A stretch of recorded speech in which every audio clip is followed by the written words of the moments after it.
D'abord, il n'a pas lieu de se séparer. Et deux, il faut faire la différence entre quelqu'un qui a un problème avec l'autorité et quelqu'un qui est déjà en rébellion. Quelqu'un qui a un problème avec l'autorité, il est bon de rester auprès d'elle pour l'exhorter, mais pas dans le sens de je garde la vie. Tu sais, ce que tu as dit là, il faut sortir de là, cette histoire de peut-être que c'est ma mission, peut-être que c'est mon époux.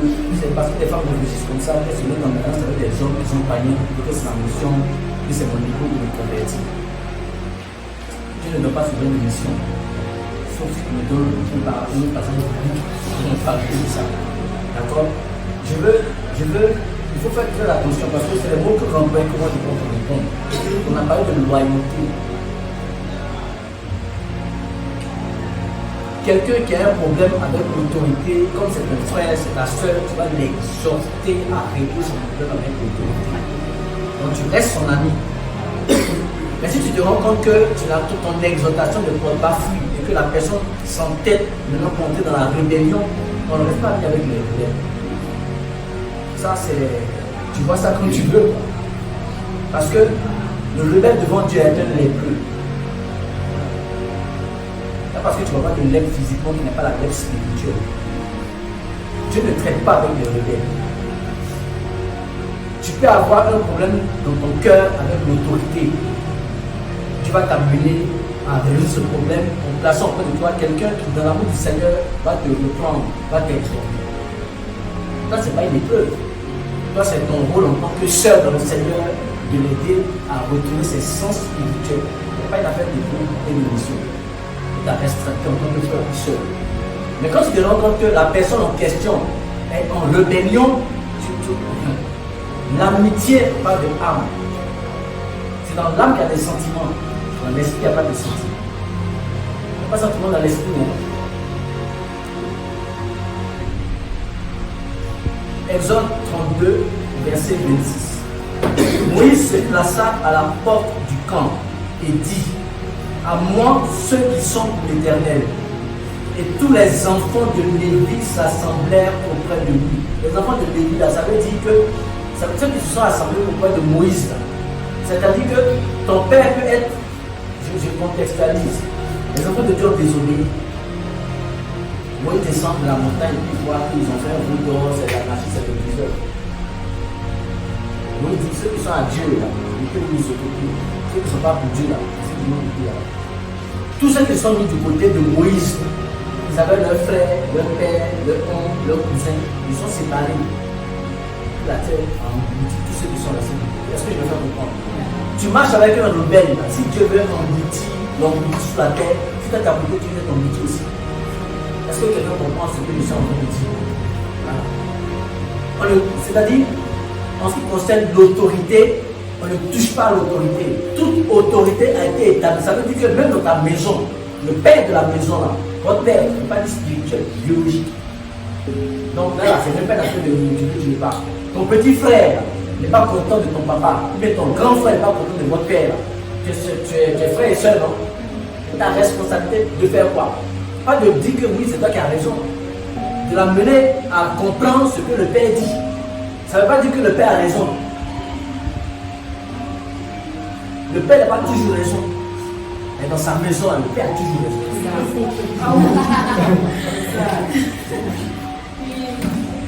Il peut ne pas avoir raison dans la vie, mais dans sa maison, là, il a raison. Et même s'il a tort, tant que tu es dans sa maison, Dieu va se trouver pour lui. Ça, c'est clair. Ça, c'est clair. Ça, c'est clair. Ta responsabilité, qu'est-ce qui demande ta loyauté au père? C'est que tu vas chercher à amener le fils à venir demander pardon. Même s'il a raison, il va demander pardon. C'est comme ça en fait. Moi, tu ne dis pas que l'autre c'est mon ami, donc peut-être qu'avec le temps, ça ne marche pas comme ça. Hein. Ça ne marche pas comme ça. Est-ce que vous comprenez ce que je suis en train de dire?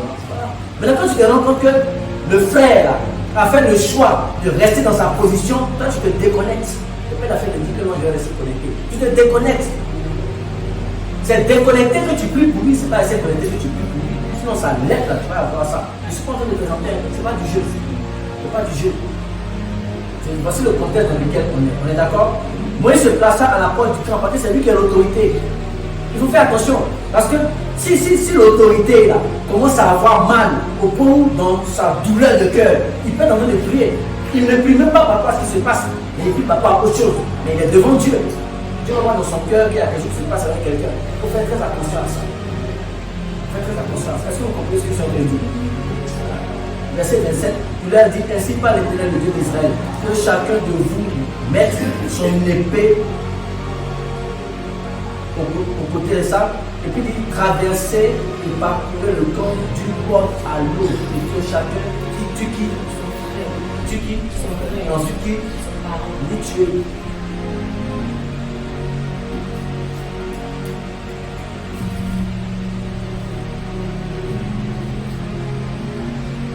Là, il y a commencé doucement.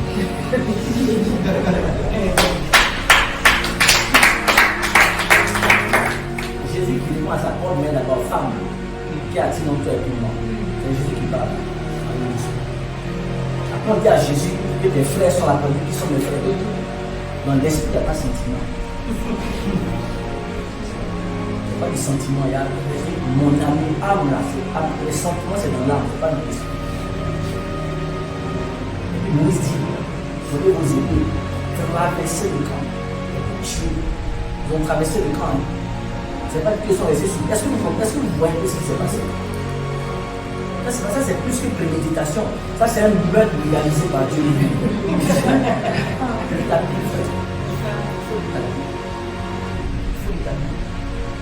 Dans l'armée, quand tu vas tuer ton père, ce n'est pas parce que c'est ton père que tu ne tires pas, tu tires. Mais si on te voit des problèmes avec l'autorité, il y a des ordres de la part de Dieu. Si tu n'es pas prêt à obéir sans sentiment, il y a des missions que Dieu veut. Il y a des ordres. On est sous un commandement. On est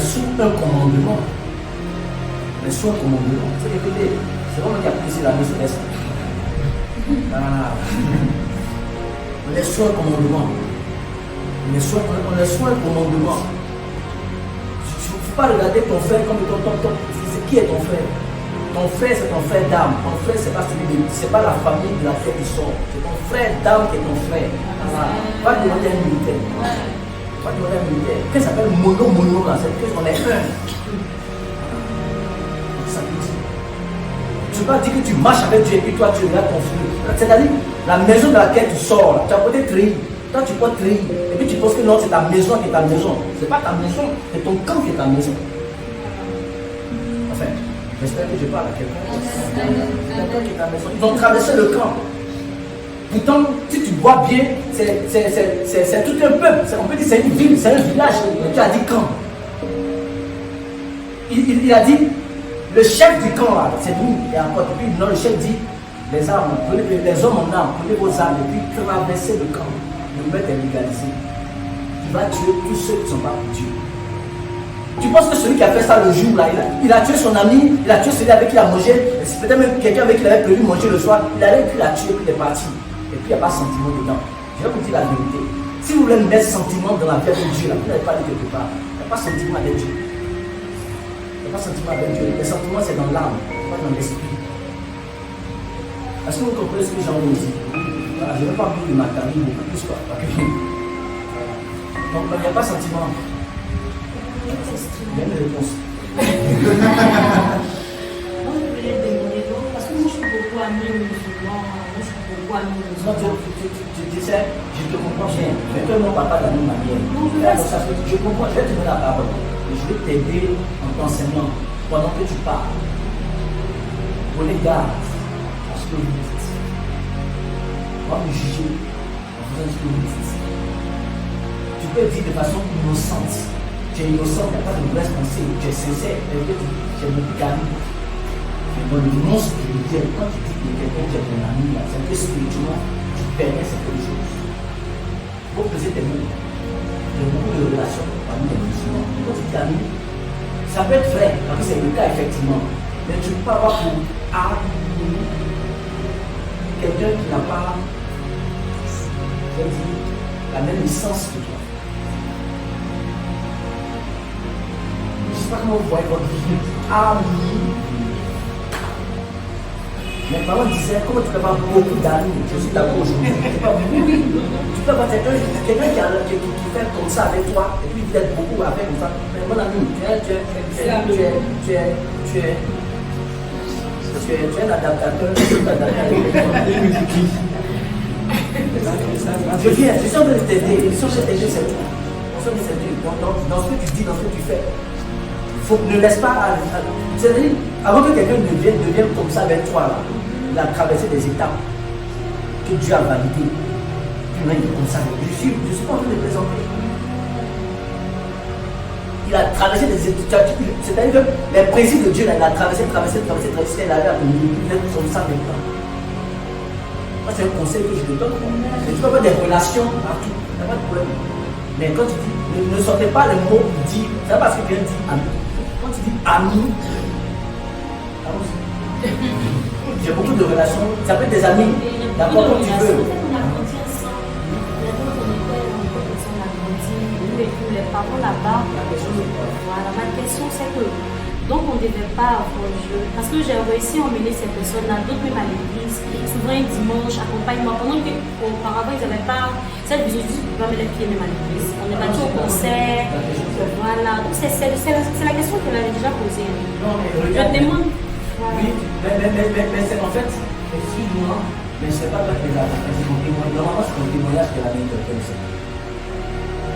C'est parce que les personnes, les musulmans que tu as amenés au Seigneur, c'est pas seulement ce que tu as dit que les amenés. Si tu parlais sans vivre, ils allaient rester. C'est le niveau de vie que tu as avec Dieu qui fait que quand tu leur parles, ils sentent Dieu en toi, ils viennent. On est d'accord, non? On est d'accord? Tu es sûr que tout le monde est d'accord? Tu es sûr que tout le monde est d'accord, non? Donc, si la question c'est qu'on arrête. Je suis en train de venir, je t'explique. Je suis enseignant, et c'est un méthode qui fait que tu ne captes pas encore bien. D'accord? En fait, je vais te faire comprendre que ce que tu as apporté dans leur vie, là, c'est un travail de Dieu que tu as fait dans leur vie. On est d'accord à ce niveau, non? Mais c'est ta vie avec Dieu qui a fait que ta vie avec eux les a conduits vers Dieu. On est d'accord, non? Mais toi, tu as une étape où, selon ta jeunesse, selon la connaissance que tu as, tu vois ça comme bien, c'est vrai, mais je te fais comprendre qu'il y a plus que ça. Si tu as commencé comme ça avec quelqu'un, va plus loin. Qu'est-ce que ça veut dire? Donc toi-même, tu dois grandir dans la connaissance et dans la compréhension des choses de l'esprit, des choses spirituelles. C'est ça que je te fais comprendre que la relation que vous avez eue là, tu ne te sépares pas d'elle. J'ai dit la relation que vous avez, pas dit l'amitié. Tu as fait un bon travail jusqu'à présent. Maintenant, je te fais grandir dans l'esprit. On te fait comprendre que n'appelle pas amis les relations, les personnes dans la vie de que tu apportes. Ce ne sont pas tes amis. Ta présence dans leur vie est une bénédiction. Ce n'est pas que tu es ami. Le corbeau n'était pas l'ami de Dieu. Donc tous les matins, il apportait à manger. Ce n'est pas ami. Si Élie disait, mon ami le corbeau, devant Dieu, il blasphème. Je ne suis pas en train de présenter les gens. Parce que c'est Dieu qui a envoyé le corbeau. Le corbeau n'est pas venu de lui-même. Donc les personnes dans la vie desquelles tu es entré là, en fait, c'est toi qui penses qu'elles sont venues de toi. C'est Dieu, c'est toi qui t'a fait entrer toi dans leur vie. Tu t'as fait entrer toi dans leur vie. Donc devant Dieu, c'est toi qui es en haut. Et puis ils sont bas. Est-ce que quelqu'un comprend ce que je suis en train de dire? C'est pas parce que tu fais du bien. Et puis même cette histoire de oui, depuis l'enfance. Excuse-moi, je ne te parle pas mal, mais c'est vrai. Tu parles comme un enfant. Depuis l'enfance, ça ne m'a rien dit. Depuis l'enfance, Moïse était dans la maison de Pharaon. Je ne pas dit qu'il était dans la maison de Pharaon. Je ne pas dit qu'il était dans la maison de Pharaon. Moïse a grandi, il était dans la maison de Pharaon. Non? Il a grandi là-bas, non? Mais leur destinée n'était pas commune. Je ne dis pas que comme je viens de tête, on a grandi ensemble. Donc, tu sais, il y a des attachements que tu as eu à faire comme une période de ta vie où tu ne connaissais pas Dieu. Quand tu le connais, Dieu, c'est ta vie. Il y a d'autres attachements là. Quand tu as connu Dieu là, maintenant Dieu te donne la forme que doit prendre l'attachement. Quelqu'un comprend ce que je suis en train de dire là? C'était une forme depuis vie d'avant, mais maintenant que tu connais Dieu, Dieu donne maintenant une forme à la relation. Donc, ce n'est pas toutes les relations qu'il faut couper. Il y en a qu'il faut reformer. Est-ce que vous comprenez ça? Dès votre jeune âge, actuellement, ça s'apprend. apprenez à donner une forme à vos relations. Ça, c'est un concept que vous allez gagner. La relation peut être informe, pas forcément vite. Elle est informe. Dès votre jeune âge, apprenez à donner une forme à vos relations. Quelqu'un comprend ce que je dis? Parce que nous sommes pris par le. Là, j'ai pas fini. J'espère que vous n'êtes pas sorti ici et allez vous comporter comme vous voulez après. Si vous êtes fatigué, c'est venu à un